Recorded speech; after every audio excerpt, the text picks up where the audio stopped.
Kurnool CITU new city committee కార్యదర్శి CH Saibaba అధ్యక్షతన జరిగిన oil and rice mill workers union general body సమావేశంలో CITU జిల్లా అధ్యక్షులు పిఎస్ రాధాకృష్ణ ఉపాధ్యక్షులు గౌస్ దేశాయ్ మాట్లాడారు.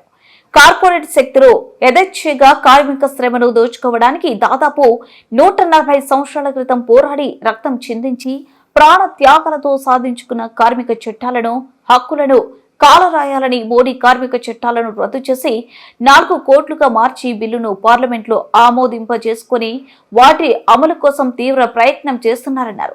రాష్ట్ర ప్రభుత్వాల ద్వారా కార్మికుల బతుకులను బలి చేసే విధానాలను అమలు చేయిస్తుందన్నారు. అందులో భాగమే రాష్ట్రంలో 8 గంటల పని దినాలను 10 గంటలకు పెంచుతూ రాత్రిపూట మహిళలు డ్యూటీలు చేయడానికి రాష్ట్ర మంత్రి మండలి ఆమోదం తీసుకుందన్నారు. వీటికి వ్యతిరేకంగా జూలై 9న జరిగే దేశవ్యాప్త సమ్మెలో కార్మికులందరూ భాగస్వామ్యం కావాలని వారు పిలుపునిచ్చారు. సమావేశంలో యూనియన్ నాయకులు శాలన్న, శేఖర్, హనుమంతు, మద్దలేటి, చిన్న, మదన్న, మధు, శేఖర్, వెంకటేశ్వర్లు తదితరులు పాల్గొన్నారు. ఇప్పుడు వ్యాపార కేంద్రాలు ప్రభుత్వ కార్యాలయాలు బిగిస్తున్నారు. కొన్ని రోజులు పోతే మన ఇల్లు కూడా బిగిస్తారు. ఇల్లు బిగిస్తే అక్కడ భారమైతుంది. అది ఎంత భారమైతుంది అని చెప్పి మధ్యకాలంలో అన్ని వార్తల్లో వాట్సాప్లో వస్తుంది. ఒకప్పుడు ఒక ఆయన నిన్ననే ఒక ముస్లిం క్యాండిడేట్ మన వెండింగ్ చేసుకుని మన కర్నూలులోనే ఉన్నాడు ఉస్మాన్ అని చెప్పి మన కార్యకర్త. ఆయనకి 3000 వచ్చేదంట కరెంట్ బిల్లు మామూలు వచ్చినప్పుడు. ఇప్పుడు స్మార్ట్ మీటర్లు ఇచ్చిన తర్వాత 13,000 వస్తుందంట. ఇంకొక ఎక్కడో వేరే ప్రాంతంలోన 9,000 వస్తుందంట అతనికి నెలకి. ఇప్పుడు ఆయనకి 93,000 వస్తుందంట. అంటే విపరీతంగా కరెంట్ బిల్లులు పెరుగుతున్నాయి. అంటే ఈ అదాని లాంటి వ్యక్తికి 2014 కంటే చిన్న పెట్టుబడిదారుడు ఆయన 60,000 కోట్ల రూపాయలు ఆస్తులు లేవు.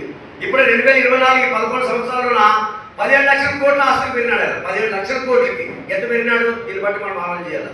అంటే ఒక రకంగా అటువంటి వాళ్ళకి సంపాదించుకోవడానికి ఏ విధంగా ఉపయోగపడాలా, ఏ విధంగా అవకాశాలు కాల్పని చెప్పారు.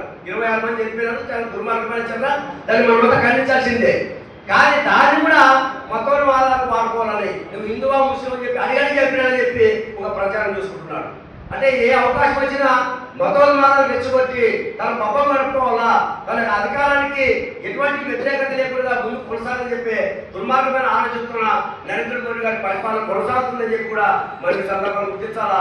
అందుకోసమే మనము ఎన్ని విభేదాలు వచ్చినా, ఎన్ని సమస్యలు వచ్చినా కార్మిక వర్గంగా మనకుండే సమస్యల పైన ఐక్యమత్యంగా సంఘటన కావాల్సిన ఆవశ్యకత ఎంతైనా ఉందని అని పిలిపివ్వడానికే ఈరోజు మన దేశంలో రేపు జూలై 9వ తేదీ దాదాపు 10 రకాల కార్మిక సంఘాలు, ఉద్యోగ సంఘాలు, ఫెడరేషన్లు, రకరకాల సంఘాలన్నీ కలిసి ఈ లేబర్ కోడ్ వ్యతిరేకంగా సమ్మె పిలిపిస్తున్నాయి.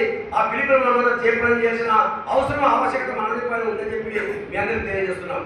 దాంతోపాటు మన రాష్ట్రానికి సంబంధించిన చంద్రబాబు నాయుడు గారు కూడా ఈయన అధికారంలోకి వచ్చి ఈ రోజుకి సంవత్సరం పూర్తవుతుంది. ఈయన ప్రమాణ స్వీకారం చేసి సంవత్సరం పూర్తవుతుంది.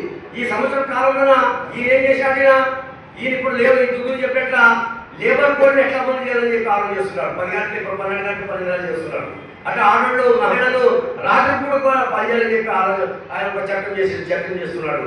అంటే ఒక రకంగా ఈయన కూడా ఆయన ఏదైతే అమలు చేయాలనుకుంటున్నాడో వాటిని ఈయన అమలు చేసే పరిస్థితి ఉందని చెప్పి కూడా మన సందర్భం గుర్తించాలా. అంటే ఈయన ఏదైతే స్మార్ట్ మీటర్లు బిగిస్తున్నాడు. ఈయన ఎన్నికల ముందు ఏమన్నాడు? స్మార్ట్ మీటర్లు మేము వ్యతిరేకము, ఎవరైనా స్మార్ట్ మీటర్లు బిగిస్తే వాళ్ళు పగొట్టండి, వచ్చి నేను చూసుకుంటామని చెప్పాడు. కానీ వచ్చిన తర్వాత చాలా వేగంగా స్మార్ట్ మీటర్లు బిగిస్తున్నాడు. ఆ స్మార్ట్ మీటర్లు బిగించినట్లయితే మనకి చాలా భారం అవుతుంది. విద్యుత్ అనేది చాలా భారంగా మారుతుంది.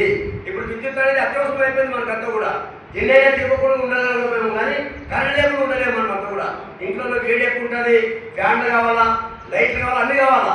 కాబట్టి విద్యుత్ అనేది అత్యవసరం కాబట్టి దాన్ని ఏం చేసినట్టు ఈరోజు స్మార్ట్ మీటర్ బిగించి దాని ద్వారా అదానికి కోట్ల రూపాయలు సంపాదించడానికి అవకాశం కల్పించడానికి ఈరోజు చంద్రబాబు నాయుడు కూడా ఒక ప్రయత్నం